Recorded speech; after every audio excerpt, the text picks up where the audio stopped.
welcome to Postcard. And today we're going to risk all. We're going to take on the mighty and the powerful banks. I don't mean him, but he's got something to say today. Leigh, welcome again. And it's HSBC to you. And HSBC to the world. Let's reveal what's going on with HSBC. What a ridiculous organisation that is. It is absolutely shameful what they've done. Do you want me to tell you the story now? Well, go on. And if I start snoring, take it from me that you've gone on a bit long. That's all right. I'll snore through your Santander story. Oh. Yeah, let's go back a little bit. Now, I left England, I left the UK nearly 4 years ago to move to the climier climes of Eastern and Central Europe. Brilliant move, love it here, dying to go to Spain now, but that's a different story. Now, when I was banking in Britain, because of certain benefits, I had what was called the Aspects account with the HSBC Bank. That's the one that's closing all its branches and is getting rid of all its staff because they're that good at banking that they don't think they need people to sort it out. Well, HSBC, let me tell you, you've got it totally wrong. So when I was about to leave the country, I went into HSBC, the little Newport branch, this little magical market town where I used to be able to drink proper beer, but can't now because I live over here. And I went in and I said to them, very simply, listen, we're leaving the country. We need to get all our banking sorted out because we won't be coming back within the foreseeable future. And the lovely lady behind the counter said, that's fine, Mr. Banks. Where are you going? Did the conversation bit. And we thought we got everything sorted out. Now, the Aspects account that I had on the recommendation of the bank didn't work for people who lived or were moving abroad. It wasn't an account that was compatible with people who lived a sort of expat's life on a regular basis, or for a protracted period, like me going away for work. So about 3.5 years after I'd gone in and cancelled that account and told them we were leaving the country, I discovered that I was still paying whatever the fee was. I think it was about £12 a month. So I complained to the bank, and we carried the story at the time because I got onto their press office. I said, what are you doing, taking all this money off me when I've told you I'm leaving the country? I got a full apology and a refund and compensation. Now, fast forward. Sorry, I've just punched the table. That's why I went all wobbly like that. Let's fast forward, but actually we're fast tracking backwards to about 2000. Well, let's say 12 years ago. My daughter, in her erstwhile wisdom, was banking with HSBC and had what was called an Aspects account, the same one that was me. So anyway, for some reason, she decided to move to Australia. Now, who in the real world ever decided to build Australia where they did? It's so far away from anywhere. Nobody can ever get there. It makes you dead. Anyway, so no, she went... You're wrong. What, Australia, 22 hours? Yeah, no. The new thing is that they're boring a tunnel through the Earth's core because that way you can get quicker. Now, I'm going to mention Elon Musk at this because he can do anything, can Elon? Is he doing it? Is he big? Is he doing it? And at the end of your diatribe, we're going to talk a little bit before we go into Santander, teeth. We've got a story about them as well. Tunnels and Elon Musk. I've interrupted you. Sorry, carry on, Leigh. You have? No, it's all right. I understand. You live in a home now, and then you got to make people listen to you, haven't you? Anyway, so right, Sarah, my daughter, whose name I said I wouldn't mention, but I have, banked with HSBC, and she had an Aspects account. Now, she decided to move to Australia, as I've already said. It's miles away. Honestly, don't listen to him, ladies and gentlemen. You can't get to Australia. He's 22 hours minimum flying in a little box with a thing going 22 hours. Anyway, so she moved there and carried on. And she'd gone to the bank and cancelled her account as well. So some years later, like last year, the end of last year, she thought everything was running smoothly, a mortgage in Britain was being paid through this account, etc. Then all of a sudden, it wasn't being paid. And she checked and she found that she was still paying her £12 a month to have her Aspects account. And after 10 years, they owed her a fortune. It's easy to work out, it's £12 a month. Over a year, that's 120, 140, 150 quid. 10 years, 1,500 quid. They owed a minimum. So what the bank agreed to do with her when we made complaints, they got very clever and said, yes, Mr. Banks, you're arguing as a journalist on behalf of your daughter, aren't you? I said, I am, yeah, family stories are really interesting to the press, you know, and you're supposed to be the press officer. Surely you should know that. So they offered her £200 in total because they said, we only can go back to 2019. We can't go any further back because we don't have records on accounts over 6 years. We don't keep them. What?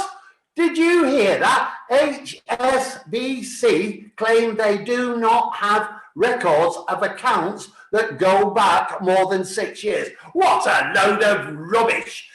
So the next thing is she's got a bit of compensation. I phoned them up, got compensation, she got a bit of money back. Say, well, look, if you will give me all my money back for exactly the same problem and compensate me for the inconvenience, why will you only give her like 2 years worth of money back? Please explain. Not replied. So then we found they had told, she recently split up with her boyfriend. We won't go into the details of that, but she doesn't want to see him again because of circumstances. So they tell her that she has to go into the bank with her boyfriend. Now that is putting her in a situation she doesn't want to be in. So the next thing they do is they say they'll change the name on her account and change the details. And so what they start doing is sending all the details of her account to her ex-boyfriend. Crazy. The final blow. HSBC inexplicably cancelled her mortgage repayments from this account in Britain. So now she is in arrears with her mortgage company. Now HSBC have given her £100 compensation on that and said they'll sort it out. They haven't sorted it out. Now I address this bit to Mr. Stephen Cressy. You are HSBC's press officer, one of them, and quite an important one. Now, Mr. Cressy, I had told you that we were going to do this show today. We gave you the date. Well, I told you that we're going to publish it on the Leigh Banks Preservation Society. Then we told you we're going to go to certain newspapers with this story. Mr. Cressy, I want to know why you will not answer our questions. They're very straightforward, very, very straightforward questions. I've itemised them here. Mr. Cressy, please answer. We'll do another show. You can come on it if you want. You can actually tell us what's been going on. That's up to you. You can use Zoom. We'll use Zoom. And you're a professional, aren't you, Mr. Cressy? So you'll know what you're doing. And then what we're going to do, we're going to send this film and the story and the stories in the newspaper to the chair of HSBC. See what he's got to say about it. You're ripping people off. One question we asked you, apart from the personal questions, the one question is, how many complaints have you had about the Aspects account from people moving abroad? Couldn't even answer that. What's your story then, Rodney? Sorry about going on. No, it's all right. Listen, I'm going to follow on from what you said, because I mentioned at the beginning of our chat that big, and some people say bad and powerful, that's the problem with the banks. They've got everything on their side. They can treat you like they treat you, and it's not right. And a lot of them are hiding behind COVID. A lot of companies are hiding behind COVID. Absolutely. No, we're not meeting together. But hang on, we can cope with COVID because we're meeting together at least on a weekly basis, Leigh. Why can't they? Because they're trying to cut costs and save money. They're all up to it. You can't get through to anybody. And especially in the UK, where the internet is absolutely pathetic. You're speaking to a young lady with the kids running around her feet in the back kitchen, and you can tell, and oh, the computer's not working. Well, of course it's not working if you've got nuppance up and nuppance down on your Wi-Fi, madam, and they can't answer the questions. It's a disaster, but they're making the profits, Leigh. They're making billions and billions, and they're getting away with it. So that's one thing. HSBC, I can add one thing, of course, to it's been hinted to me that they're going practically communist because the Chinese have lured them in. They want to set up their headquarters now completely. Don't forget, everybody, this used to be the Midland Bank. My goodness me, has it changed? Mr. Mannering is no longer there. And they're going to set up the worldwide bank account, the bank headquarters rather, in Hong Kong, which now is all but China already. We know all about that. So interesting times for HSBC. Please think about whether you should be joining them or not, or separating them or not. Back to Elon Musk before we go on to the next bank. He's come up with another brilliant idea. Now you've got you know, with Tesla and all sorts of things he's interested in and putting inventions in there. He's come up with another because the Americans are fed up of traffic jams. They ought to come to England. They don't know anything about traffic jams. Anyway, Los Angeles does have a lot, particularly in California. Now, Los Angeles has the same gross domestic product as the whole of England, Scotland, Ireland, and Wales, believe it or not.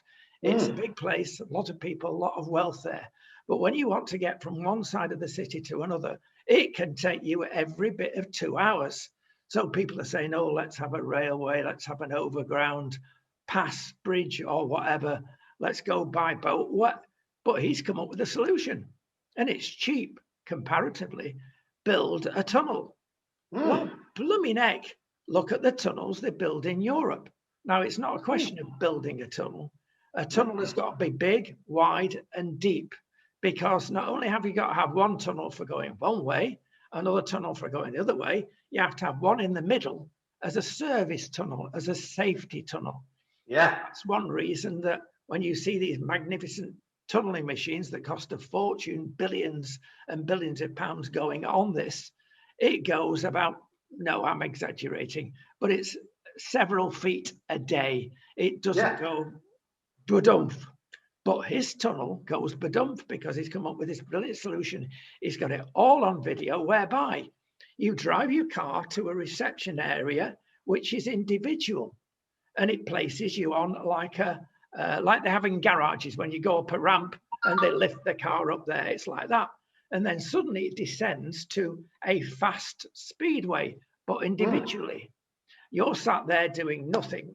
It goes from one side of the mini tunnel into the other tunnel, which is only maximum, as I understand it, between 15 and 18 foot wide. That's narrow. That's at least a quarter of the size of the tunnel you'd need in any other frame. So what it means is the tunneling machines can go blah, blah, blah, very quickly. So it costs very much less to build. And the car sits there, you sit there, and it carries you off at 200 kilometers an hour. And instead of taking you 2 days, I nearly said, could do, 2 hours to get to the other side of the city, 7 minutes, Leigh. Brilliant. Isn't it just? So I think it is. Yeah. I'm sure you do. I don't know if you do, actually, but we travel a lot, or did travel a lot before we couldn't travel, by the Eurotunnel. Yeah. And it's one of the few things in the world. I wonder what we're going to call it now. Well, it can't be called the Eurotunnel now, can it? No.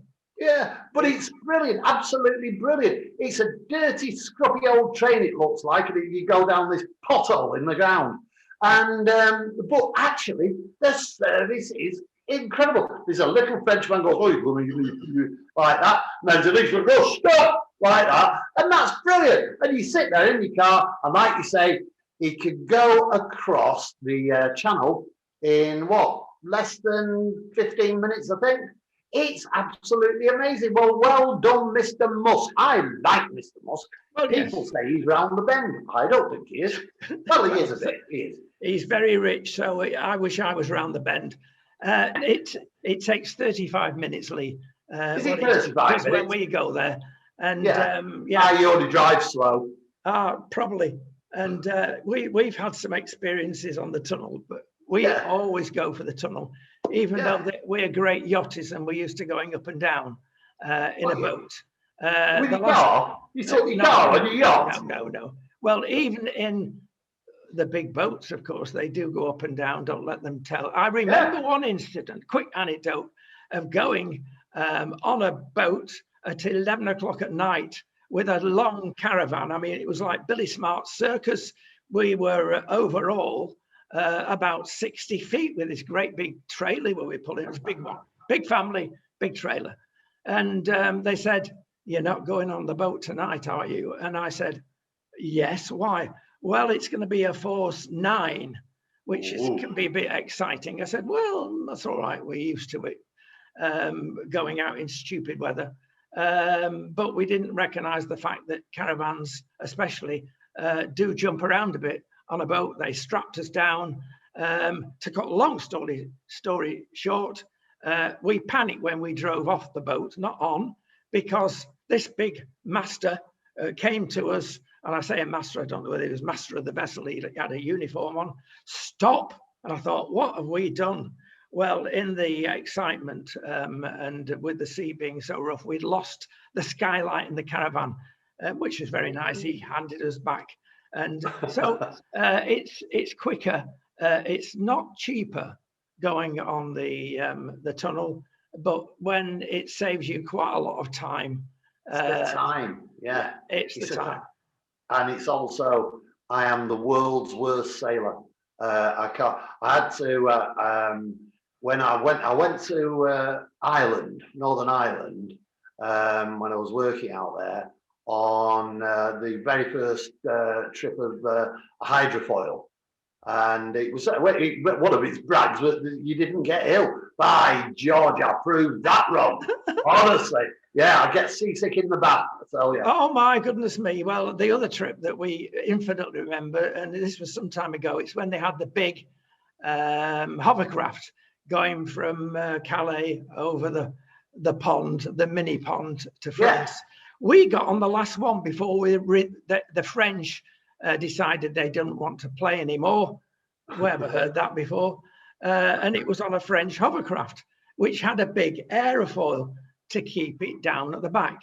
One of the reasons that they got out of it is that the aerofoil turned into a wing when you were traveling over force 6 on the sea. They don't tell you these things.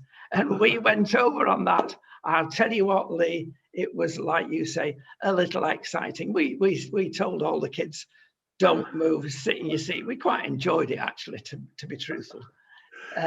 Because anyway, when we got there, the number of broken arms and legs you would not believe. Really? That was the last time. It wasn't a question of floating over. We jumped from wave top to wave top, all the way over. And when you hit waves, believe you me, it's hard. A wave is hard. And that's the last French. Well, it stopped the whole hovercraft thing because when the sea gets rough, they have to stop.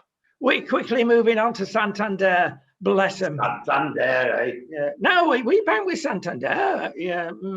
And that's all right. They're a big bank. We bank with them in the UK. We bank with them in Portugal. But oh my giddy aunt, you've got to learn how to bank, just like you've got to learn a new language when you go abroad. But Leigh doesn't. He doesn't bother. He's decided that he's going to shout louder like most Brits do. And well, I've learned Slovak. I can say "Velký pivo, prosím," which means a new beer, a big beer, please. And I can say no, I can't say that one. I forgot. Yeah. I know. So, dear old Santander. Now I've mentioned it. They've got all the banks in Portugal have got ATM machines everywhere because they don't want you going into a bank. Yeah. Like everywhere else, of course, they want to shut the branches. So they get ATM machines, but a lot of them don't work. Literally, you'll be in the middle of a country lane and you've got an ATM machine there. What do they want one? But it's true. Every kilometre, I reckon, in Portugal, they've got an ATM machine. Now, they've not got one. They're a poor country. They've not got that much money to go around, but they use the system. But sometimes you have to go into the bank. And when you go into the bank and you want to make a standing order, again, standing order, direct debit, sometimes it's the same thing, not in Britain, certainly. Then they call you in, you've got to sign loads of forms, and they made a right mess of it. They didn't pay our health insurance premium, and we got into trouble from that. And we just saved ourselves at the last minute for them cancelling. Did they apologise? No. They called me in again. I said, I don't want to come in because, you know, COVID and all that. Can we do it? No, you've got to come in, Mr. Harth. But can I not do it myself? Oh, well, you could, but we've changed things now. We've had to change your account a bit. So I had to come in. Right, thank you. Sign the form. Off you go. Oh, Mr. Harth, yes. €6 we'll have to charge you for that. Hang on. It wasn't my fault. You've made me have 2 journeys. Unsuccessful journeys. You got it wrong. I'm terribly sorry. You'll have to pay €6. Now, €6, £5, not a lot of money. Well, I'm sorry.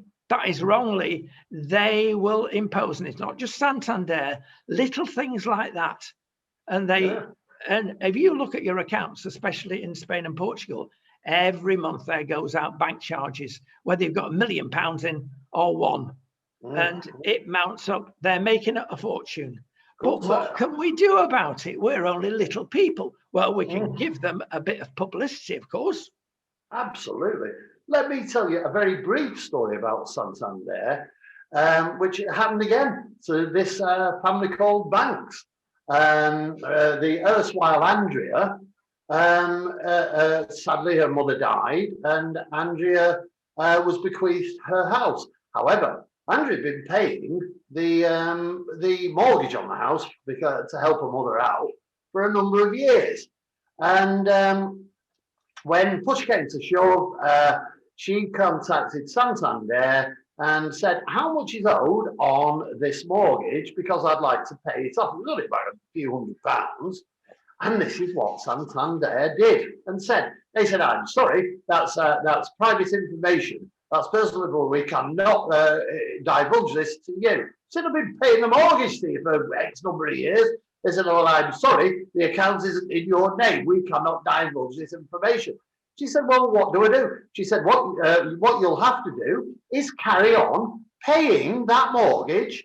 And once you've paid it up, we'll let you know that you can stop. That's Santander. Now, this is what happened. What's wrong with saying to somebody, well, actually, you need to pay £1,000 in, then it's all cleared. This is what Santander did. They continued allowing Andrea to pay the bank, pay them X number of pounds, probably about £100 a month, for about 2 years. Right? That's what they did. They just let her carry on paying. Then after 2 years, they wrote to her very quickly, you can stop paying now. It's done. You paid up. And sent her every single penny back. They charged her for 2 years for something she didn't owe. Didn't give her any interest on the money or anything, just sent it back. And then wouldn't talk to her about it. What is wrong with the banking system, not only in Britain, but in the world today? What it is that they have too much power and they are now run. We only get to speak generally to robots in the banking system like we do in any other form of commerce. And we're dealing with empathetic robots. It is absolutely shameful. Do you know, across Britain, we put in savings in the last COVID about £10 billion. And so what they're going to do is put us all, give us all negative interest rates. Oh, you've saved too much. You're going to have negative interest rates now. That is the shameful thing. If we can, everybody should remove their money from the banks. It's no good. You can't stick it under your mattress because you'd never go to sleep. In Rodney's case, he'd keep rolling out of bed. But That's what we should be doing. Well, there you go. It is the power thing. And beware if you are emigrating to Spain, to Portugal, to Greece, even to Slovakia. I've got to be dead honest, and we've lived here actually more than half our lives in Spain, and we speak the lingua. And it's not easy, even though you do. If you don't speak it, you've got two arms behind your back instead of one arm behind your back, because when you're dealing with authorities, you've got to know the system as well as the language. Now, in Portugal, of course, I don't speak Portuguese, or very little, but I can read Portuguese because it's got the same Latin base in many respects. And our time in Catalonia has certainly helped that, because Catalan is a mixture of many languages and you pick up various things. But one of the things that you've got to watch out is being taken advantage of. And I'm sorry, you are Mr. and Mrs. Brit. I'm Mr. and Mrs. Europe. Wherever you come from, Germany, Scandinavia, you've got to watch the fine print. We don't even read all the British fine print, never mind the foreign fine print. And I'll give you an example. We signed up for a mortgage on our house. It's a family house in Spain. Yes, we'll do this for you, but it's a bit special because you're not resident, as we weren't then resident in Spain. And we'll give you a special interest rate, very special. Leigh, it's still 3.25%. They're not budging, even though in most of Europe you can pay 1 and a bit percent. Absolutely, they're taking advantage of that, and they won't. Are you a resident, Mr. Harthwell? No, we're not at the moment. We're resident in another country. Oh, well, you've got to pay for your sins. Secondly, with dear old Bank at Sabadell, which is a Catalan bank, but it's now spread everywhere, even started in Britain. Beware. And we ran across a problem with their insurance company. We thought, let's stay with the bank and let's stay with the insurance company. Big mistake. But this is what we've mentioned, I think, before. Spanish insurance, beware, folks. They're good at taking your money, but very bad at paying you. We've got 6 claims in with this bank, all reasonable, all proven that we've had a lightning strike on our house in dear old Marbs. And we can prove it. The Met Office said this. The electrician said, yes, you try and get any money out, because they send around what they call an assessor in Spanish. And he said, no, I don't think you've done this. Whatever you claim, you don't get paid. If you are in Spain, as an example, anybody, don't go to a Spanish insurance company. I'm going to get myself in trouble. 1 or 2 of them actually are okay, but most of them aren't. They don't pay out. I mean, you get this worldwide and sometimes in Britain, but it's more controlled in Britain. It's not as bad as it used to be. Go to an English insurance company that has been allowed into Spain to work. They will pay out, and they're good. So are they good though? Really? Are they good? Yeah, let's go to. I'll mention one word. I don't get paid for this. Sun Alliance, Sun Alliance. Alliance, yeah. Yeah, I've been a broker for 25 years of my life. No longer, long time ago. So I know my insurance companies. They're very reputable. Who's the one? Linear Direct, Direct Line. Yeah. In English. They're excellent. They got us out of a deep doo-doo in Spain one time. But you've got to be very, very careful. So think twice, get yourself a good lawyer, and a good English-speaking lawyer before you do anything in Spain or any other country in Europe, but especially Spain. Yeah, it's very similar. I've got to be honest. In Slovakia, we found the Slovak bank to be very good. They keep in touch with you. They for instance, we had some stuff we had in storage through the bank, and something happened that so they gave us plenty of notice about the fact we'd have to move it and when we could take it back, etc. They keep you in touch over your accounts, and if you've got a problem, they make sure they've got an English-speaking operative to help you out.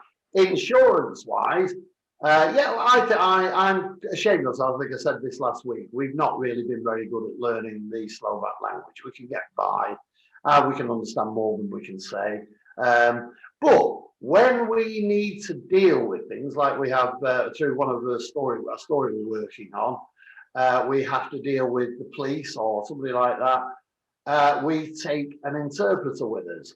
And the interpreter we use, or the two interpreters we use, are excellent and don't charge a great deal of money, and they're accepted by, they're registered with the police or with whoever the government, and do very, very well. So even if you are, like me, an expat abroad who's been a bit lackadaisical in learning the language, there are still things that you can do to look after yourself and appear and come across as being respectable and well behaved. Indeed. Well, let me give you a tip, and everybody else a tip, because, of course, most of Europe is in lockdown at the moment. And we've had to come out of Portugal. My young lady needed to see her doctor in Spain. That is one of the very few ways you can get out of a lockdown country legitimately. Get a doctor's note saying, in her case, she's got to go and see the specialist and be treated. So here we are for a fortnight before we go back into Portugal, if they've opened the border that way. Because I am a man of little faith, I thought I will phone up the police force in Portugal and in Spain to find out whether we actually, before setting off, because we're a good 60 miles away from the border, I better phone up. So I did. And there we are. I spoke to the Portuguese first. No problems, Mr. Hart. If you've got that paperwork, you'll get over. Do I need a passport, inverted commas? In other words, have I been injected? Have I been tested for the COVID? No, at this moment, go straight over. You'll be stopped at the border. Carry your doctor's note. You'd be all right. So I checked with the Spanish authorities, and they told me the same thing. I thought, how very pleasant of them. So a couple of days ago, we rolled up to the border between Portugal and Spain, and very quiet motorway, delight to drive. And we got straight there to the policeman. The tip is coming shortly. He looked at me, looked at the car, looked at Norma, then looked back to me and said, where are you going? I said, we're going to Marbella. But it's 500 kilometers. I said, yeah, we need to see a doctor. It's a long way to see a doctor. Anyway, he was starting a little. Now, when my dearest puts her mask on, I don't know whether there's dust in the mask, but she always starts coughing. She started coughing through a mask. I tell you, the guard shot off. We were waved in. Don't bother with all the bureaucracy. Don't bother with all the forms. Just get a mask on and cough over the frontier, ma'am. And you'll be let in. Arrested for that. Yeah, very quick one, because this is not the normal format of the show, we'll tell people, but we're just having a bit of a chat, really, for once. We are. This is a true story about something very similar that happened last year, right?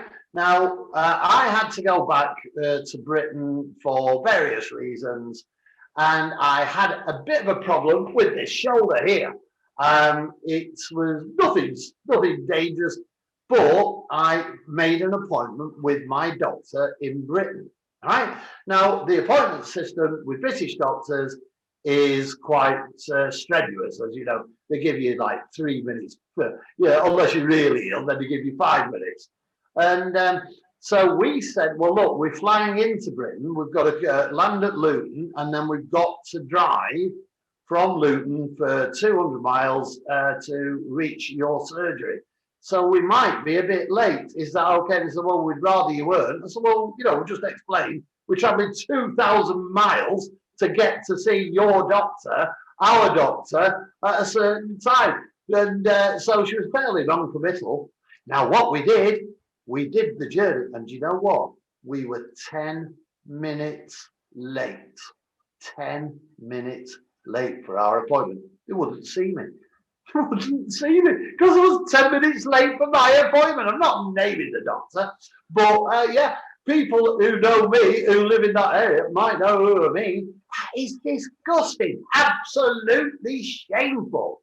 Yeah, I know. And let me tell you, I can think of more things that are shameful.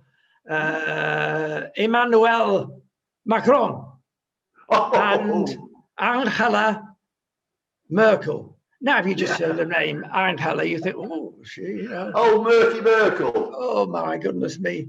Well, no, I won't go there. Anyway, let me tell you that they've committed terrible acts of vengeance on UK Brexiteers, which is us all, by definition, we're out. They don't like the vax from Oxford, the AstraZeneca vax.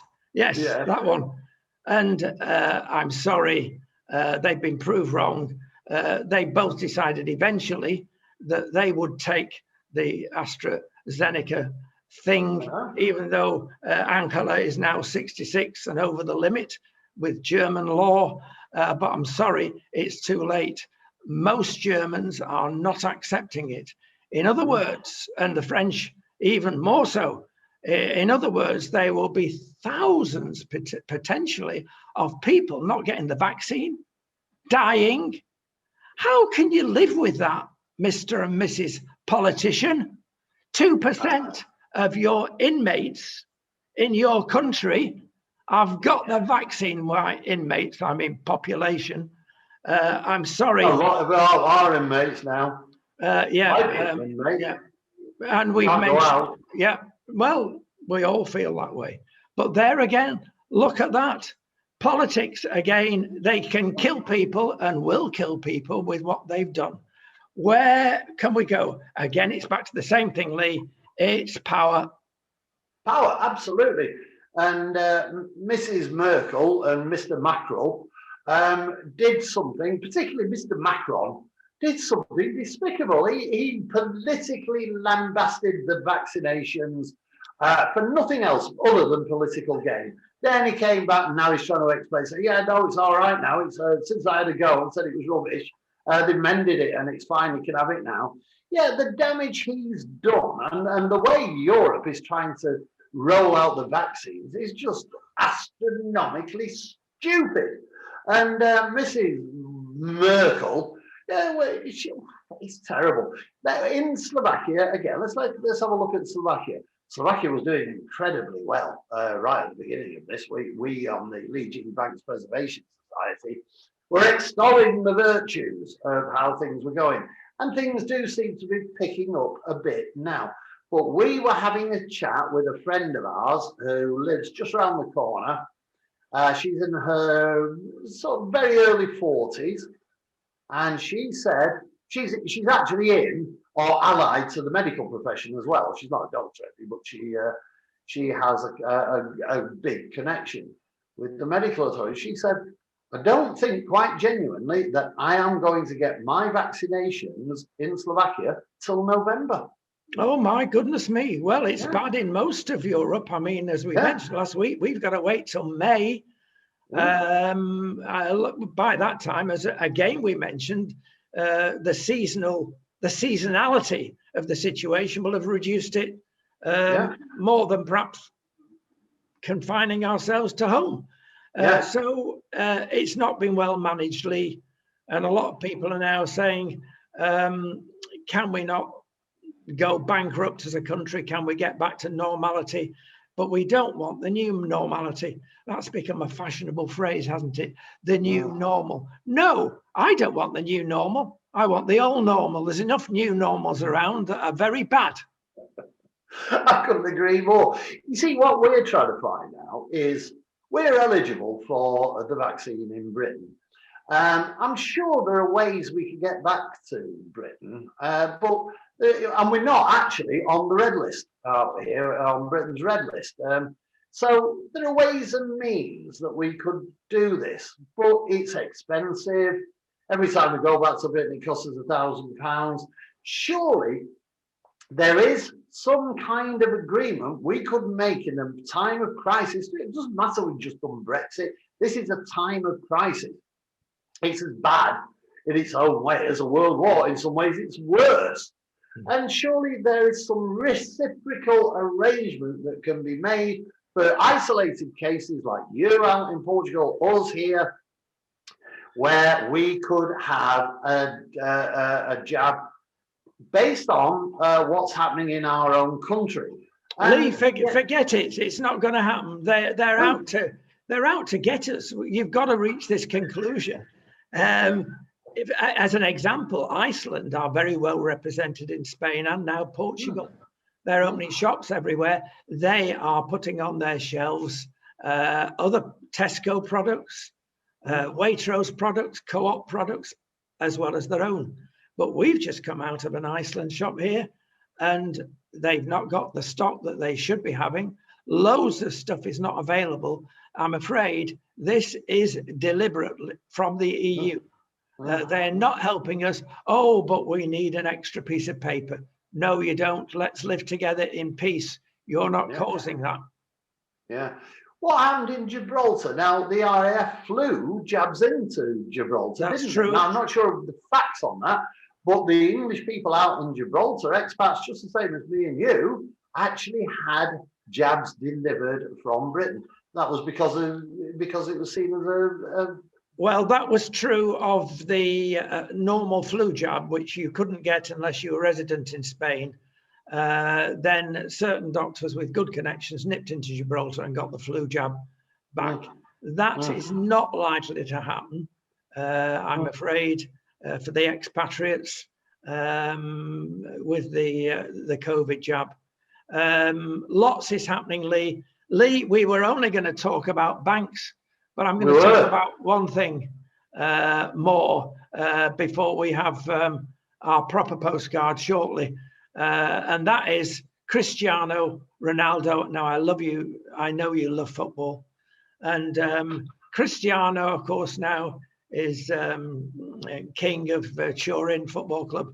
And his cat ran out and got knocked over this week. And they repaired it. They repaired it. But he thought that the cat would recover, not in Portugal, better, but in Spain, because of course he's ex-Real Madrid, represented in Spain. So they flew the cat back. They flew the cat back in Cristiano's own private jet aircraft with one of his acolytes to look after the cat until they could get back to Spain in the summer. Now, think of carbon footprints, if you must. Think of money going to waste. I'm sure the cat could have done very well in Italy. But are we going potty with our footballers? Is the cat dead? No. Oh, well, it's all right then. Yeah, it's a bit wider than football. Like I say, Rodney's quite right. I have absolutely no idea about football. I think it's still about kicking a Viking's head round a field. But it's to do with rich people. Now, look, a similar story that's just broken, I think it was yesterday it broke, was about Lady Gaga having her dogs kidnapped. Indeed. Now, what Lady Gaga, she's in a lot of trouble for offering a $500 million reward for the return of her dogs. Now, the situation is that she's being lambasted for making that kind of offer, because everybody else who's quite well off and owns a dog, right to death now, they'll get their dogs kidnapped. And it's a strange thing, isn't it? But if you were as well off as Ronaldo, whatever he's called, or I was as rich as Lady Gaga, you would, I'm sure you'd spend your money on your dog or your cat. That's the way of the world. People love their dogs and cats. I love my dog. You've not got a dog? No. No, he's failing now. We're going, Leigh. It's been quite charming to talk to you again. And back to normal, the next postcard. Thank you so much. Yeah, absolutely. Cheers.